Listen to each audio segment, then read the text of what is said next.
وما ينطق عن الهوى إن هو إلا وحي يوحى علمه شديد القوى ذو مرة. بسم الله الرحمن الرحيم، والصلاة والسلام على أشرف المرسلين سيدنا محمد الأمين وعلى آله وصحبه أجمعين.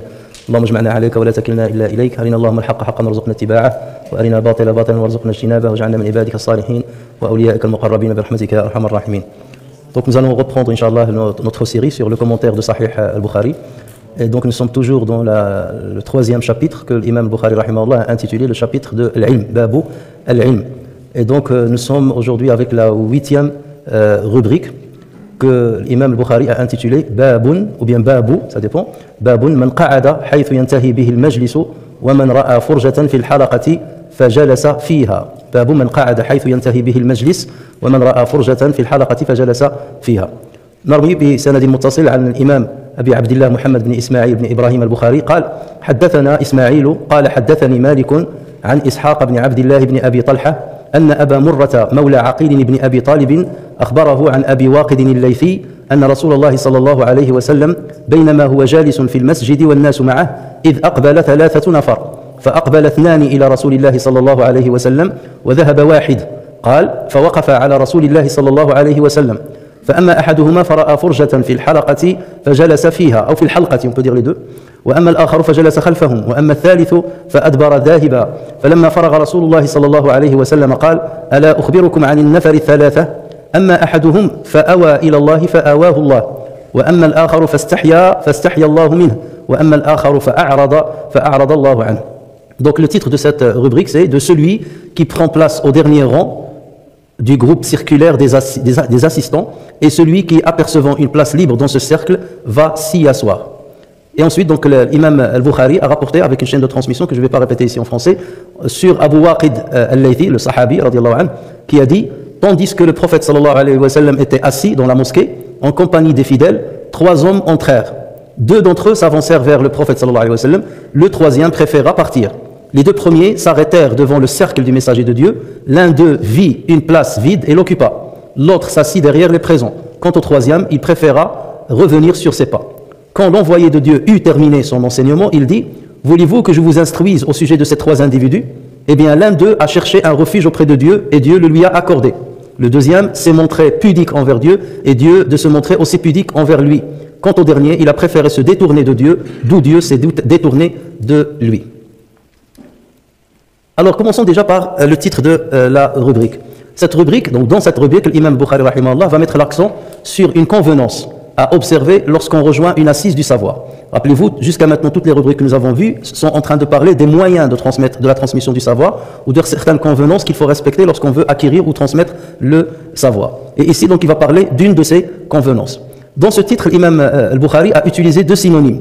Il a parlé de l'majlis, l'assise, et il a parlé de l'halqa, ou bien l'halaqa, à savoir le cercle. Et là, il a fait exprès pour montrer que ces 2 termes sont synonymes, donc on peut le trouver dans certains hadiths, dont ils ont exactement la même signification. C'est pour cela qu'il a cité d'abord al-majlis, et ensuite il a parlé de l'halaqa, qui va être cité dans le hadith lui-même, il va citer juste après.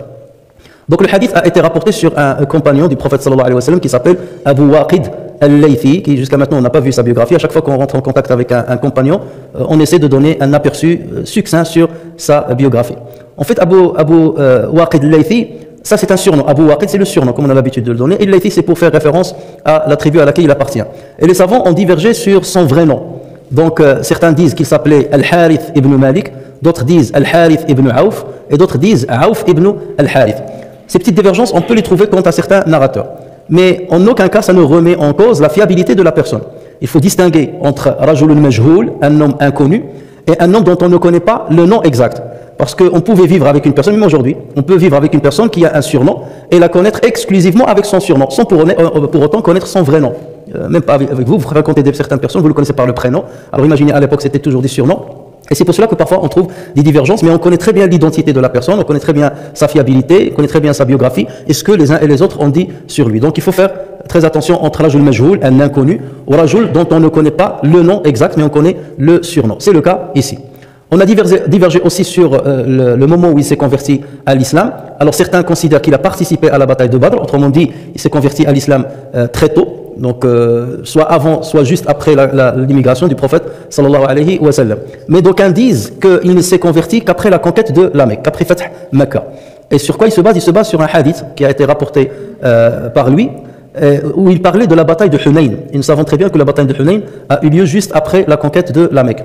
Et dans ce hadith-là, Abu Waqid Laythi, il disait « Je n'étais pas loin de la période de mécréance ». En cette période, je n'étais pas loin de la période de mécréance. C'est ce qui a poussé certains historiens à dire qu'il s'est converti beaucoup plus tard, juste avant peut-être, ou juste après la conquête de la Mecque.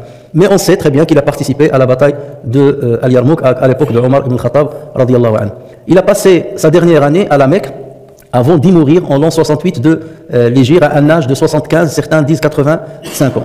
Donc ça, on a parfois comme ça des compagnons dont on ne maîtrise pas exactement la date de naissance, mais ni la date de mort. Surtout lorsqu'ils ne sont pas très connus ou très très proches du prophète sallallahu alayhi wa sallam, et c'est un de ces cas.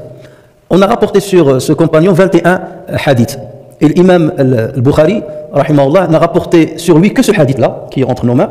Et ce même hadith, l'imam al-Bukhari l'a cité par deux fois. Il l'a cité dans cette rubrique, dans le chapitre de Al-Ilm, et il l'a cité le même hadith dans le chapitre de la prière. Alors donc, dans ce hadith, il nous raconte que le prophète sallallahu alayhi wa sallam était assis dans une assise dans la mosquée, إِذْ أَقْبَلَ ثَلَاثَةُ نَفَرٍ, quand trois personnes sont passées. Le mot nafar en arabe, il fait référence à un groupe de personnes entre 3 et 10. Et ici, le hadith précise qu'ils étaient au nombre de 3. Donc, dès qu'on entend nafar, ça fait référence à 3 à 10 personnes. Et dans certaines utilisations littéraires, lorsqu'on parle de nafar, forcément, ce sont des hommes. On ne peut pas parler de nafar concernant des femmes. Alors, ces 3 personnes sont entrées dans la mosquée, alors que le prophète sallallahu alayhi wa sallam était en train de donner un cours ou bien une exhortation. 2 d'entre ces deux personnes se sont arrêtés devant l'assise dans laquelle, le majlis, dans lequel il y avait le prophète sallallahu alayhi wa sallam. Tandis que l'un, la dernière personne, la troisième, elle a continué son chemin, il a quitté l'assise. Donc il ne s'est pas assis pour écouter le prophète sallallahu alayhi wa sallam. Alors ce qu'il faut comprendre, c'est que la mosquée du prophète sallallahu alayhi wa sallam, elle se situait dans un chemin à Médine emprunté par les gens. Vous avez la mosquée et juste à côté d'elle, il y avait un chemin. Ce qui fait que les gens, ils passaient souvent par ce chemin-là et donc on pouvait les voir de l'intérieur et eux, ils pouvaient voir ce qu'il y a à l'intérieur. Et donc ce fut le cas comme ça. Autrement dit, ces 3 personnes ne sont pas venues à la mosquée exprès pour s'asseoir avec le prophète sallallahu alayhi wa sallam ou apprendre de lui. La mosquée était dans leur chemin, dans leur passage, et c'est ainsi que 2 parmi elles se sont arrêtées. Une s'est assise, elle a trouvé une place, s'est assise. L'autre, elle est restée à l'arrière. Et la troisième personne, il a continué son chemin comme si de rien n'était. Alors, les 3 hommes dont parle le hadith passaient par ce chemin, ils n'avaient pas l'intention de rejoindre, comme je viens de dire, l'assise du prophète, mais ayant vu celle-ci, de rejoindre l'assise, tandis que le troisième a continué son chemin. Dans une autre version de ce même hadith, mais cette fois-ci rapportée par l'imam Malik dans son Muwatta, ainsi que par l'imam Tirmidhi et l'imam Nasa'i, il a été précisé que ces 2 hommes se sont arrêtés et ils avaient salué les personnes. Dans le hadith, il dit « Falamma waqafa sallama ». Il n'a pas dit « waqafu », « waqafa », ça veut dire qu'ils étaient 2. « Falamma waqafa sallama ». Dans cette version qui est entre nos mains, il ne parle pas de leur salam. Mais dans d'autres versions, donc il explique qu'ils ont accompli la salutation. Qu'est-ce qu'on tire de cela? C'est que c'est à celui qui arrive de saluer ceux qui sont déjà présents. Et à celui qui est debout, de saluer celui qui est assis. Ça, c'est une convenance à connaître dans l'islam. Lorsque tu arrives vers des gens, un groupe de gens, c'est à toi de saluer, c'est pas à eux de saluer. C'est ça la convenance. Et lorsque tu es debout, pendant que d'autres personnes sont assises, c'est à toi de commencer salam. Ce n'est pas à l'assis de commencer salam à celui qui est debout. Donc il faut respecter cette règle. Et on voit qu'elle a été respectée à travers cette version du hadith. Alors les différentes versions ne précisent pas si les présents ont répondu à salam ou pas. Donc la version de l'imam Malik et de Tirmidhi ibn Nasa'i, ils ont dit falamma waqafa sallama, mais il n'a pas précisé si les autres ont répondu. Et c'est là où les savants ont divergé. Certains ont dit, a fortiori, tout le monde a répondu à salam, parce que c'est une obligation de répondre à salam. Lorsqu'on vous salue d'une salutation, répondez avec une qui est meilleure, ou bien répondez avec la même salutation. Ça, c'est un ordre coranique. Mais puisque le hadith n'a pas cité si les gens ont répondu au salam ou pas, certains disent c'est tellement évident que le narrateur n'avait pas besoin de le préciser. Quelque chose qui est évident, pas besoin de la préciser. Donc forcément, les gens ont répondu à salam. D'autres commentateurs ont dit non, puisque le narrateur a donné la précision qu'ils avaient accompli salam, il aurait pu nous préciser que les gens ont répondu, puisqu'il est allé dans le détail. Parce que vous avez des narrateurs qui vont aller dans les détails et d'autres qui vont donner seulement le résultat ou bien un résumé de ce qu'il a vu ou ce qu'il a entendu. Mais il dit ce narrateur, puisqu'il a dit falamma waqafa sallama, il aurait pu continuer dans le détail et dire que les autres ont répondu. S'il a dit qu'ils n'ont pas répondu, ça sous-entend que les autres n'ont pas répondu. n'ont pas répondu. Et donc à partir de là, certains savants disent que lorsqu'on est dans une assise de savoir, on n'est pas tenu de répondre le salam à quelqu'un qui l'a commencé. Et c'est le cas lorsqu'on est en train de réciter le Coran ou en train de prier. Lorsqu'on prie par exemple, on fait seulement pour certains savants un mouvement de la main. Lorsque quelqu'un rentre à la mosquée et dit salam alaikum, vous êtes en pleine prière, vous bougez seulement votre main. C'est la manière avec laquelle on répond à salam. Mais vous n'avez pas le droit de dire wa alaykum salam. Si vous dites wa alaykum salam, votre prière est caduque. Pourquoi? Parce que tu as parlé à quelqu'un à l'extérieur de la prière. Pareil que quelqu'un qui éternue, tu lui dis arhamukallah, ta prière est caduque. En revanche, si tu dis Allahumma arhamhu, ta prière n'est pas caduque. La nuance, c'est que lorsque tu dis arhamuka, adukaf, tu t'adresses à quelqu'un. D'accord? En revanche, lorsque tu dis Allahumma arhamhu, Seigneur, accorde-lui ta miséricorde, là tu t'adresses à Dieu. Donc tu es dans le cadre de la prière. Tu t'adresses qu'à Dieu, tu ne t'es pas adressé à quelqu'un à l'extérieur de la prière. C'est ce genre de nuance que les savants citent dans ce genre de convenance. En tout état de cause, donc certains disent qu'on n'a pas l'obligation de répondre lorsqu'on est dans une assise du savoir, lorsqu'on est en pleine prière ou lorsqu'on est en train de réciter le Coran. Alors, ce hadith ne précise pas non plus si ces trois personnes ont accompli la salutation de la mosquée, Tahiyat al-Masjid. Ils disent, ils sont passés, un qui s'est assis, il a trouvé une place, l'autre il s'est assis un peu loin et l'autre il a continué. Mais ces deux-là qui se sont assis, le hadith ne précise pas s'ils ont accompli la prière de salutation. Donc ce qui pousse certains savants, et d'autant plus les savants malikites, parce que pour les savants malikites, on sait très bien qu'il n'y a pas, on n'a pas le droit d'accomplir la prière de salutation pendant des moments d'interdiction, comme après l'Asr jusqu'au coucher du soleil, ou après la prière de Subh jusqu'au lever du soleil. Donc le Qadi Iyad, il met en avant ce hadith-là pour dire, regardez, dans ce hadith-là, on ne précise pas que ces personnes-là avaient accompli Tahiyat al-Masjid. Ce qui sous-entend qu'ils étaient pendant une période où il était interdit de prier. Et donc ça confirme, c'est un argument que les Malikites avancent, ça confirme que pendant une période d'interdiction de la prière surrogatoire, la salutation de la mosquée ne s'accomplit pas.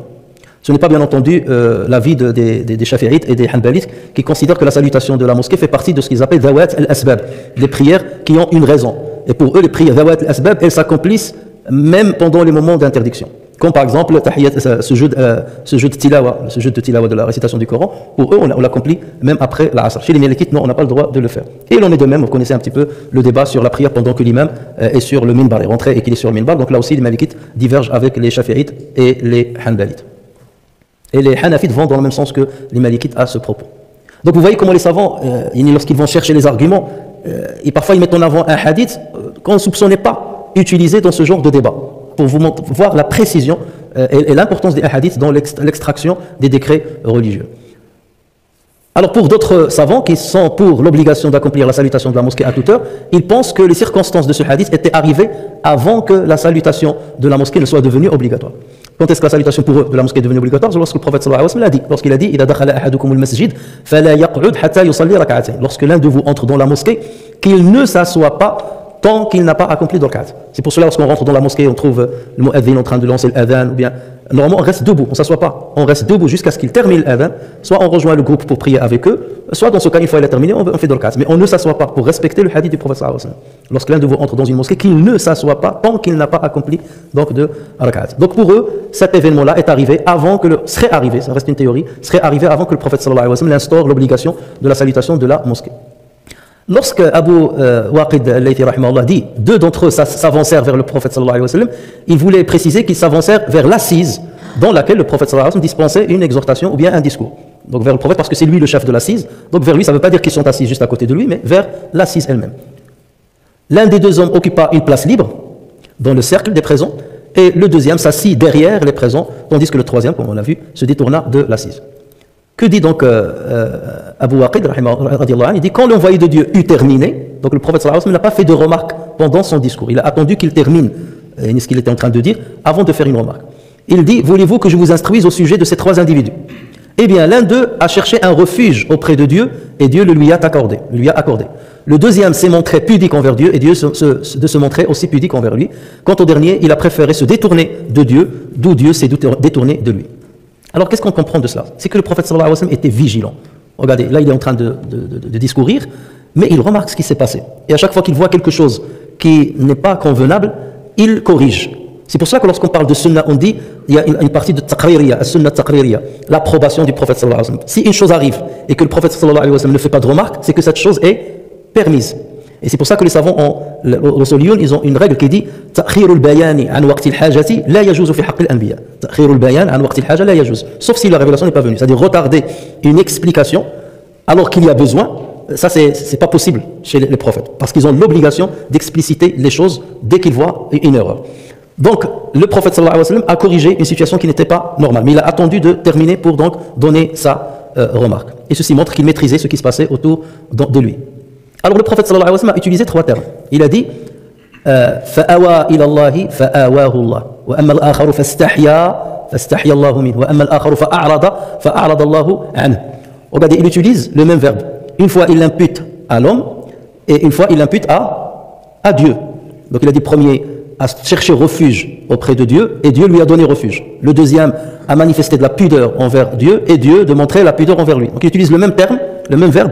Une fois il est imputé à la personne, et une autre fois il est imputé à Dieu. Ce style-là, dans ilm al-balara, dans la science de al-balara, de la rhétorique arabe, ce style-là on l'appelle al-mushakala. Al-mushakala, qu'on peut traduire par l'analogie. Alors, un petit rappel sur ilm al-balara. Ilm al-balara, c'est une science à part entière dans les sciences de la langue arabe. Les sciences de la langue arabe sont à peu près au nombre de 10, parmi lesquelles il y a ilm al-balara. Et ilm al-balara se divise en 3 disciplines. Il y a ce qu'on appelle ilm al-ma'ani, et on l'a défini comme étant la science permettant de trouver l'expression propre pour répondre aux exigences d'une situation donnée. Ilm al-ma'ani. On a une deuxième discipline qu'on appelle ilm al-bayan, et on l'a défini comme la science de l'expression figurée. Et il y a énormément d'expressions figurées dans la langue arabe. Et ça donne de la beauté à l'expression et une grande richesse à l'expression. Il y a une troisième discipline qu'on appelle ilm al-badi'. Et on l'a défini comme étant la science des figures d'embellissement du discours. Comment embellir le discours. Et ces figures, des figures d'embellissement du discours, sont divisées en 2 groupes. Il y a ce qu'on appelle al-muhassinatu al-ma'nawiyya, les embellissements dans le sens, ou dans les embellissements abstraits, on les appelle. Les embellissements abstraits, dans le sens de ce qu'on dit. Et il y a ce qu'on appelle al-muhassinatu al-lafdhiyya, les embellissements dans l'expression, et non pas dans le sens, dans l'expression elle-même. Ou bien on parle aussi dans les concrets. Alors c'est dans la catégorie de l'embellissement dans le sens, le muhassinat al-ma'nawiyya, qu'on trouve la figure de l'mushakala, que le prophète sallallahu alayhi wa sallam a utilisé dans ce hadith-là. Et ceci on le trouve beaucoup dans le Coran. Nasullaha fanasiyahum. Donc on attribue le verbe à l'être humain et ensuite à Dieu. Mais en aucun cas on ne peut leur donner la même signification ou la même définition. Là il faut faire très attention. Comment on définit le mushakala? En arabe, la définition de mushakala, hiya dhikru ma'nan bi lafzi ghayrihi liwuqu'uhi fi suhbati dhalika al-ghayri wuqu'an muhaqqaqan aw muqaddara. Alors j'ai apporté une traduction qui se rapproche un petit peu du sens. C'est le fait de mentionner un sens avec l'expression d'un autre sens. Regardez, on va exprimer par exemple fastahiyallahu minha. Dieu a montré de la pudeur. Donc on a utilisé le terme pudeur qui, lorsqu'on l'impute à un être humain, il a un sens. Mais lorsqu'on l'impute à Dieu, il a un autre sens. Donc c'est le fait de mentionner un sens avec l'expression d'un autre sens parce qu'ils se sont retrouvés ensemble d'une manière réelle ou supposée. Donc puisqu'ici l'être humain s'est trouvé dans la phrase avec Dieu, donc on va imputer à Dieu un terme qui a un sens lorsqu'on le donne à l'être humain. Mais on cherche nous un autre sens qu'on impute à Allah Azza wa Jal.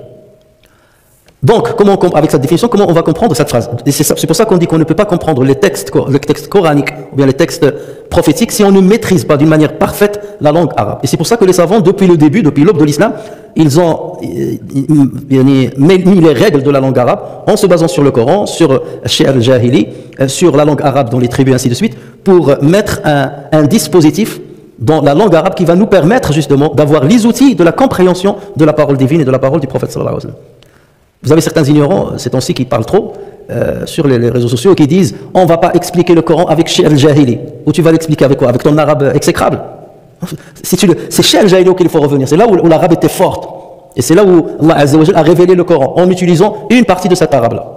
Et le Coran, heureusement, il n'utilise qu'un petit pourcentage de la richesse arabe. Parce que s'il utilisait toute la richesse arabe, ça serait très compliqué de comprendre le Coran. Donc Allah Azza wa Jal l'a facilité en utilisant seulement un petit pourcentage de la langue arabe. Et c'est pour cela que lorsque parfois vous lisez la poésie arabe, vous trouvez des mots qu'on ne retrouve pas, énormément de mots qu'on ne retrouve pas dans le Coran. Donc Dieu nous a facilité la tâche.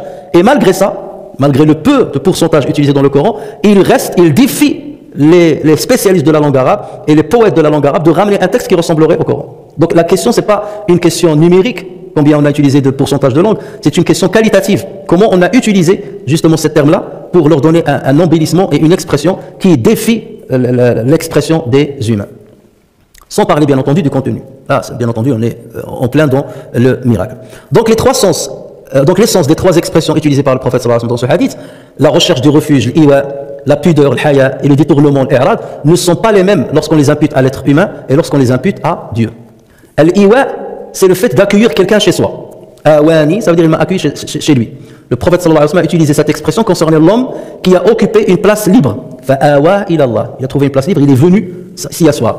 Dans un sens métaphorique, en disant qu'il a trouvé refuge dans l'assise de l'évocation de Dieu. Awa ilallah, il a trouvé refuge dans l'assise de l'évocation de Dieu. Parce qu'on évoque Dieu dans cette assise, et tu es venu t'y asseoir, donc c'est comme si tu as retrouvé refuge auprès de Dieu directement. Et ça donne la valeur aux assises du savoir, de la transmission du savoir. Et Dieu lui a accordé refuge dans quoi? Dans sa miséricorde et son paradis. D'accord? Parce qu'on ne peut pas considérer cette place-là comme le refuge de Dieu qu'il lui a accordé. Donc là, il y a un sens métaphorique. Dieu lui a accordé sa miséricorde et il lui accordera par ce fait-là, par cet acte-là, le paradis comme refuge. Le haya, pareil. Quelle est la définition du haya? Le haya, c'est un sentiment de gêne. C'est un sentiment de gêne qu'on éprouve devant ce que sa dignité ou les bonnes convenances semblent interdire. Lorsque tu as ta dignité, il t'interdit certaines choses. Ou bien les bonnes convenances, les coutumes, les us et les coutumes, t'interdisent de faire certaines choses. Donc lorsque tu tombes dans ces choses-là, tu te sens gêné. Tu te sens gêné, tu dis je ne vais pas dire ceci parce que la convenance ne veut pas qu'on dise ceci. Ou que je m'assois de cette manière. Tu viens par exemple devant quelqu'un, ton prof ou quelque chose comme ça, et tu mâches le chewing-gum. Tu te dis, là tu vas pas. Ou bien tu mets ta main dans ta poche et tu parles à la personne. Non, tu enlèves ta main, tu enlèves ton chewing-gum. Parce que les convenances, tu ressens une gêne de faire ça. D'accord? Même chez nous, tu vois par exemple un homme par exemple qui fume, dès qu'il voit son père ou quelque chose comme ça, il ne fume jamais devant son père. Alors qu'il fume devant tout le monde entier, mais devant son père, tu te dis non, le haya. Voilà, il doit avoir la pudeur de tout le monde, pas que son père. Mais pour vous dire combien le poids des coutumes peut influencer dans ce sens-là. Et donc la pudeur, c'est quelque chose qui est louable. Donc c'est ça la définition. Ça, c'est lorsqu'on impute à l'être humain. Mais est-ce qu'on peut imputer la même définition à Dieu? Lorsqu'on dit stahiyallah, est-ce que ça veut dire que Dieu a trouvé une gêne? C'est grave de dire cette parole-là à l'endroit de notre Créateur. Donc le prophète a utilisé cette expression concernant l'homme qui, par gêne, s'est assis à l'arrière du cercle. Le premier, il a avancé, il a trouvé une place libre, il s'était assis. L'autre, en fait, il est resté à l'arrière. Il avait une gêne qui l'a empêché de venir, de se rapprocher devant, de venir jusqu'au prophète sallallahu alayhi wa sallam. Alors les savants ont divergé, ils ont dit pourquoi le deuxième ne s'est pas rapproché vers le prophète sallallahu alayhi wa sallam? Il est resté loin, il est resté à l'arrière. Certains, comme le Qadi Iyad, disent c'est par pudeur car il n'a pas souhaité enjamber les gens. Il n'a pas souhaité enjamber les gens pour trouver place parmi eux. Je vais passer au-dessus des gens, ça se fait pas. Donc peut-être c'est ça la gêne qu'il avait remarqué. D'autres personnes disent non, c'est pas cela. C'est que lui, il voulait partir. Il voulait pas s'asseoir dans l'assise. Peut-être qu'il avait quelque chose à faire, il voulait partir. Mais c'est honteux de voir le prophète sallallahu alayhi wa sallam en train de parler, de discourir, et de ne pas s'asseoir. C'est un manque de respect vis-à-vis du prophète sallallahu alayhi wa sallam. Comment je vais laisser le prophète parler, lui, c'est le prophète, et moi je continue mon chemin. Donc bon, je vais m'asseoir. Donc par pudeur. Donc certains disent que c'est plutôt cela qui l'a poussé à s'asseoir, à ne pas continuer son chemin. Et d'ailleurs, c'est cette deuxième supposition qui est la plus probable. Car dans une autre version de ce même hadith, rapporté par l'imam al-Hakim, il a dit « Falabitha thumma ja'a fajalas » Falabitha, ça veut dire il est resté longtemps. Il a observé un laps d'arrêt. Il est resté longtemps parce qu'il voulait partir. Falabitha thumma tufidu al-istirkha, ça veut dire ensuite, il est venu pour s'asseoir. Ce qui montre qu'il voulait partir, il a réfléchi, il a hésité, et ce n'est qu'après qu'il est venu. Donc c'est plutôt pour ça qu'il a manifesté de la pudeur. Il ne voulait pas partir alors que le prophète sallallahu alayhi wa sallam est en train de parler. Et c'est comme lorsque tu es dans une assise de quelqu'un qui donne un cours et tu te lèves et tu pars. C'est comme si tu ne m'intéresses pas. Ça c'est un manque de respect. Soit tu lui dis, tu fais un signe, j'ai quelque chose à faire, je vais sortir, et te dit oui vas-y. Ça c'est le minimum des choses pour montrer le respect vis-à-vis de la personne que tu écoutes. Alors le prophète sallallahu alayhi wa sallam a imputé dans ce hadith-là la pudeur à Allah azza wa jalla, non pas pour dire que Dieu aurait éprouvé une gêne, car ceci ne peut être imaginé de sa part, mais il s'agit d'une métaphore pour dire que Dieu lui a accordé sa miséricorde et il ne l'a pas puni. Il ne l'a pas puni pour cette hésitation qu'il a manifestée tout au début. Ensuite, le troisième terme,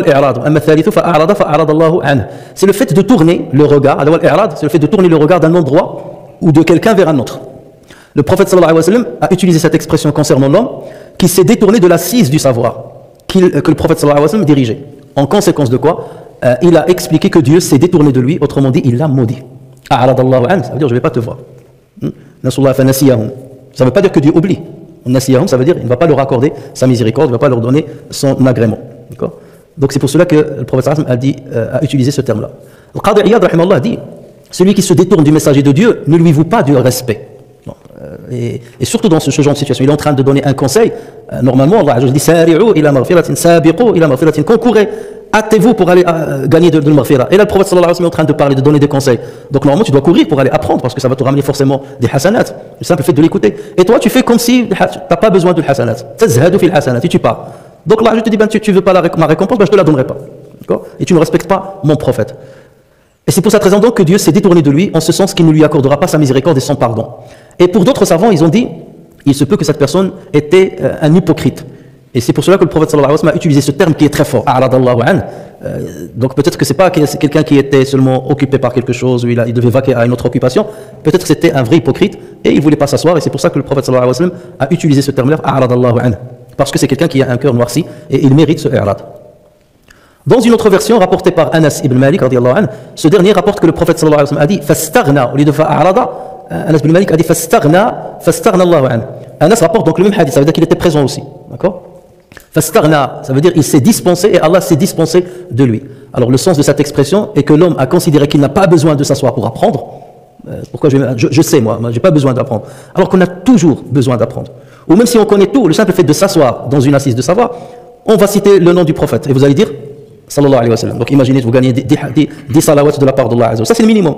Tu as oublié quelque chose, tu vas t'en rappeler. Tu vas entendre une expression, c'est la première fois que tu vas l'entendre. Donc forcément tu vas tirer un profit. Et même si tu n'as rien tiré comme profit, vous connaissez nazalat alayhim ar-rahma wa amathum as-sakina wa dhakara Allah fi man inda. Ou comme qala Rasul sallallahu alayhi wa sallam. Alors il n'y a pas un récit qui précise l'identité de ces trois hommes qui ont été mentionnés dans ce hadith. Alors quelles sont les leçons, un résumé des leçons qu'on peut tirer de ce hadith. Première leçon, c'est qu'il est vivement conseillé de tenir des assises ou des cercles réguliers dans les mosquées. Puisque le prophète sallallahu alayhi wa sallam, c'est ce qu'il avait fait. Il tenait ces cercles à l'intérieur de la mosquée. Et de transmettre le savoir à l'intérieur de ces mosquées. Le savoir, ou bien des exhortations, ou bien la lecture du Coran. Et c'est ce que les musulmans ont fait depuis très tôt. Abu Hurayra radiyallahu anhu, lorsqu'il a vu les gens occupés dans le marché, il est allé les voir, il leur a dit vous êtes dans le marché alors que l'héritage du prophète sallallahu alayhi wa sallam est en train d'être distribué dans les mosquées. Et les gens se sont hâtés pour aller voir c'est quoi cet héritage. Ils sont allés, après ils sont sortis, ils n'ont trouvé rien. Abu Hurayra, nous sommes allés à la mosquée, on n'a pas trouvé, on n'a rien trouvé. Tu parles d'héritage qui est distribué. Il leur a dit qu'avez-vous trouvé? Ils ont dit on a trouvé des gens qui lisent le Coran, des gens qui discutent entre eux, où ils parlent du Coran. Et qu'est-ce qu'il leur a dit? Il a dit Wayhakum dhalika. C'est cela l'héritage du prophète sallallahu alayhi wa sallam qui est distribué dans les mosquées. Et les mosquées d'ailleurs à travers les âges étaient des vraies universités. Le Qarawiyyin, lorsqu'on parle de Qarawiyyin, c'était la première université dans le monde avec des cercles de savoir, avec une transmission de plusieurs spécialités. Lorsqu'on la mosquée de Cordoue, c'est une mosquée extraordinaire dans laquelle il y avait plusieurs chaires et on apprenait non seulement les sciences théologiques, on apprenait aussi les sciences profanes. Et c'était ouvert non seulement aux musulmans, c'était ouvert même à des non-musulmans. On citait le pape Sylvestre II qui a appris dans des mosquées musulmanes en Andalousie. Et c'était lui qui a introduit les chiffres arabes en Occident. Et on le considérait comme l'érudit, à tel point que le Vatican l'a choisi comme pape. Et d'ailleurs, même lorsqu'ils arrivaient à un certain degré de savoir, ils s'habillaient comme les habits des musulmans. Et cette tradition, il continue jusqu'à maintenant. Lorsqu'on reçoit certains diplômes, on s'habille avec des chapeaux et avec des grandes robes, avec des grandes abayas ouvertes. D'accord? C'est quoi ça? Ça, c'est un héritage qui continue depuis la période andalouse. Parce que la science s'apprenait chez les musulmans et notamment dans les mosquées. Et on dispensait parfois des cours à l'intérieur des mosquées, même si on n'était pas des musulmans. Des cours de médecine, comme par exemple Maïmonide qui dispensait des cours parfois même dans les mosquées des musulmans. C'est vous montrer cet état d'esprit d'ouverture, cet état d'ouverture et montrer aussi comment le savoir devient universel et on le met à la portée de tout le monde. Donc on ne le garde pas que pour nous, on le met à la disposition de tout le monde. La deuxième chose, c'est que celui qui rejoint une assise de savoir pour y assister se trouve dans la protection de Dieu, et il se trouve dans l'accueil de Dieu. Lorsque je vais dans une assise, il faut aller avec cet esprit. C'est pas j'y vais mais moi je sais tout. Ou si j'y vais, je vais paraître comme quelqu'un qui n'a pas de savoir, qui est en phase d'apprentissage. Alors que moi je suis déjà arrivé, j'ai traversé le Qantara, j'ai traversé le pont. Non, je vais pour gagner des hasanats, je vais pour être dans une assise où il y a al-baraka, une assise où il y a al-malaika, une assise où il y a al-rahma. Et c'est pas honteux que de s'asseoir et d'apprendre. Et chacun a besoin d'apprendre d'un autre. Donc déjà, il faut avoir cette image-là. Je suis dans la protection de Dieu. Avant de dire je suis dans le savoir, je vais dans la protection de Dieu et je vais dans l'accueil de Dieu. Allah va m'accueillir. Et c'est comme ça qu'il faut considérer les assises du savoir. Troisième chose, c'est qu'il est conseillé de se rapprocher du savant ou bien de l'enseignant dans l'assise afin d'avoir plus de bénédictions. Et c'est pour cela que les savants avaient l'habitude, lorsqu'ils voyaient les gens dispersés, comme maintenant dans notre époque, on s'éloigne le maximum. C'est comme si on s'assoit dans un cinéma, le plus loin possible, le club, donc on s'assoit loin. Et les savants disent, Mali arakum izin. Pourquoi je vous vois dispersés? Dieu aime à ce qu'on soit liés et collés les uns les autres dans 3 endroits, dans les assises du savoir, dans les combats les jihad fi sabilillah et dans la prière. Ce sont les endroits où il faut être saffan.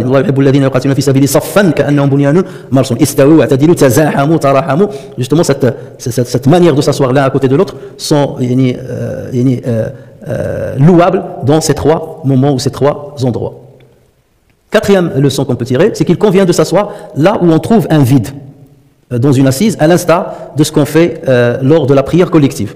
Lors de la prière, dès que tu vois un vide, saute le forage. Donc on comble les vides. Et c'est ce qu'il faut faire dans les assises du savoir. Dès qu'on voit un vide, on le remplit. Pareil lors des prières collectives, notamment la prière de Jumu'ah. On peut même, les savants vont loin, on peut même enjamber quelques personnes tant que ceci ne perturbe pas l'assise.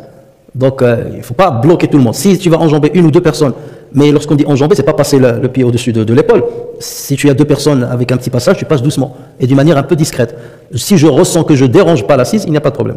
Mais lorsqu'on vient d'une manière un peu comme si on met le pied dans le plat, là, bien entendu, c'est très mal vu. 5e, il faut éviter de faire lever quelqu'un pour prendre sa place. Ça aussi, c'est quelque chose qui n'est pas bien. Et c'est pas bien aussi dans la prière. Parfois, même dans la prière, par exemple, une place se libère dans la première rangée et toi tu es dans la 2e rangée, tu commences à dire à ton voisin, vas-y. Lui il te dit non, vas-y. Il remplit là. À dire, c'est une marque d'ignorance. Parce qu'Allah Azza wa Jalla dit sabiqu, sari'u. Donc hâte-toi, concours, va vite. Là, on sait très bien que les meilleures places pour la prière, c'est dans la première rangée, les premières rangées. Ce sont les meilleures places pour faire la prière. Donc lorsque je vois une place qui s'est libérée devant moi, moi j'ai besoin de l'hasanat, je ne vais pas dire à quelqu'un, vas-y, moi j'ai pas besoin. C'est comme si je lui dis, moi j'ai pas besoin de hasanat, vas-y, je te préfère. Dans les choses de l'akhira ou de hasanat, dans les choses de terrestres, l'altruisme, oui c'est bien. L'altruisme, la nourriture ou l'argent, il n'y a pas de problème. Mais dans ce qui relève de l'hasanat, là peut-être que c'est la hasanat qui te manquera le jour du jugement. Et tu ne la trouveras ni auprès de ton père, ni auprès de ta mère, ni auprès de tes enfants. Et peut-être c'est le hasana qui va te manquer dans ta balance. Donc je trouve une place libre, j'y vais tout de suite. Et je ne dis pas à quelqu'un, va, avance, bismillah. Le seul cas exceptionnel, c'est lorsqu'on est derrière l'imam. Puisque le prophète sallallahu alayhi wa sallam dit, liyalini minkum ulul ahlami wa ulul nuha. Que ceux qui ont la raison, qui ont la sagesse, se mettent derrière moi lors de la prière. Pourquoi? Au cas où l'imam commet une erreur, au cas où l'imam il perd ses ablutions, donc il quitte la prière et c'est celui qui est derrière lui qui vient le remplacer. Dans ce cas-là, oui. Donc on peut, quelqu'un qui a de la valeur, on lui dit vas-y derrière l'imam pour que tu puisses le remplacer en cas de besoin. Mais à part ce cas exceptionnel, lorsque je vois une place, je l'occupe immédiatement et je ne donne pas cette chance à quelqu'un d'autre. Il en est de même pour les assises du savoir. Dès que je vois une place libre, je vais immédiatement l'occuper et me rapprocher de celui qui donne cours. Je ne le fais pas pour lui, mais je le fais comme on a dit, awa fa'awahullah. Je le fais par rapport à Dieu, je me rapproche de Dieu et je veux la bénédiction de Allah tabaraka wa ta'ala. Et c'est comme ça qu'il faut voir les choses. 6e leçon, c'est qu'il convient de vanter le mérite de celui qui a fait un bien afin d'encourager les autres à faire de même. Regardez le prophète sallallahu alayhi wa sallam, il a profité de l'occasion et il leur a dit, voulez-vous que je vous parle de ces 3 personnes? Et donc il a fait des éloges sur la première personne, ensuite sur la deuxième. D'accord? Donc lorsqu'il y a une situation où il convient de rendre hommage à une personne, non pas pour casser son dos, mais seulement pour donner une leçon aux autres et les enjoindre à faire de même, à faire le bien. Dans ce cas, il n'y a pas de mal à le faire, de le prendre comme exemple pour que les autres tirent profit de cet enseignement. Et ce n'est pas une manière qui serait réprouvable. Le prophète sallallahu alayhi wa sallam le faisait à l'endroit de ses compagnons lorsqu'ils avaient un mérite. Le prophète sallallahu alayhi wa sallam n'hésitait pas à le dire publiquement. Et ça ne poussait pas les uns à envier ou à jalouser les autres. Et parfois, il y a certaines situations où il faut faire part du mal que quelqu'un a fait. Alors là, il faut faire très attention. C'est pour ça qu'on revient à l'avis qu'ont donné certains savants. Ils ont dit qu'il s'agissait d'un hypocrite. C'est pour ça que le prophète sallallahu alayhi wa sallam s'est permis de parler parce que c'est un hypocrite.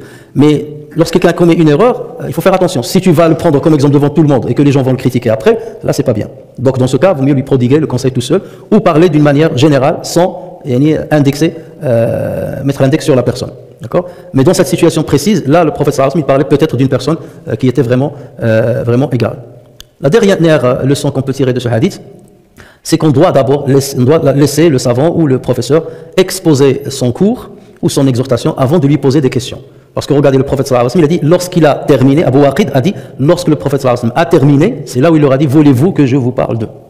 Et dans plusieurs hadiths, on attend toujours que le prophète sallallahu alayhi wa sallam termine ce qu'il était en train de dire, plutôt que de l'interrompre à chaque fois. Pourquoi? Pour ne pas lui faire perdre le fil et pour le laisser exposer ce qu'il voulait dire avec la manière qu'il voulait. Et bien entendu, les questions, on le pose toujours après qu'il ait fini ce qu'il avait à dire. Donc voilà un petit peu le résumé le commentaire qu'on peut donner à ce hadith de ce chapitre. نسأل الله تبارك وتعالى أن ينفعنا بما سمعنا وأن يعلمنا ما ينفعنا وينفعنا بما علمنا إنه على ذلك قدير بالإجابة جدير. سبحانك اللهم وبحمدك نشهد أن لا إله إلا أنت نستغفرك ونتوب إليك. سبحان ربك رب العزة عما يصفون وسلام على المرسلين والحمد لله رب العالمين.